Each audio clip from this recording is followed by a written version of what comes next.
சங்கீதம் 139 18 பின்பகுதி. நான் விழிக்கும்போது இன்னும் உம்மண்டையில் இருக்கிறேன் என்று தாவீது சொல்லுகிறார்.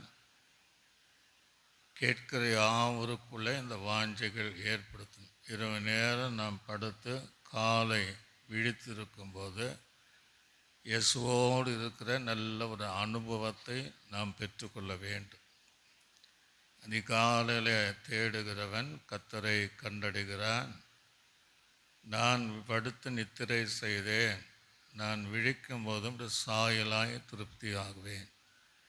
இரவு முழுவதும் துதியின் சிந்தனையோடும் ஜெப சிந்தனையோடும் நான் படுத்திருக்கும் போதும் காலை நேரில் தேவனோடு கூட இருக்கிற தேவ அண்டையில் இருக்கிற இந்த காலை ஜப வாழ்க்கையை நம் வாழ்க்கையில் ஒவ்வொருவருக்கும் தேவன் கட்டளிடுவார். ஒரு காலத்தில் நீங்கள் அதிகாலத்தில் தேவனை தேடுகிற அனுபவம் இருந்துச்சு, இப்போ இல்லை. இன்றைக்கி தீர்மானம் பண்ணுங்க, நான் அதிகாலையில் கர்த்தரை தேடுகிறேன். அவர் கண்டடைகிற சமயத்தில் நான் காலை நேரம் தேடுகிறேன்.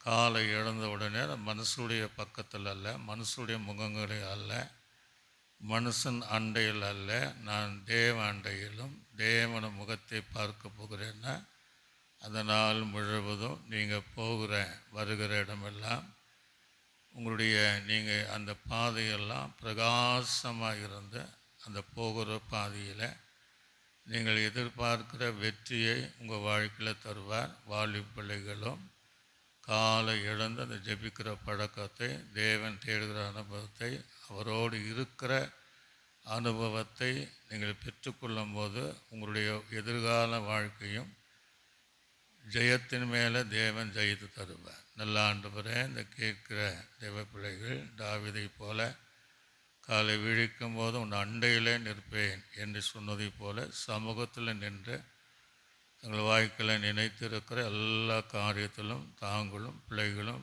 வெற்றி பெற உதவி செய்வீராக. இயேசுவின் நாமத்தில் நல்ல பிதாவே, ஆமென்.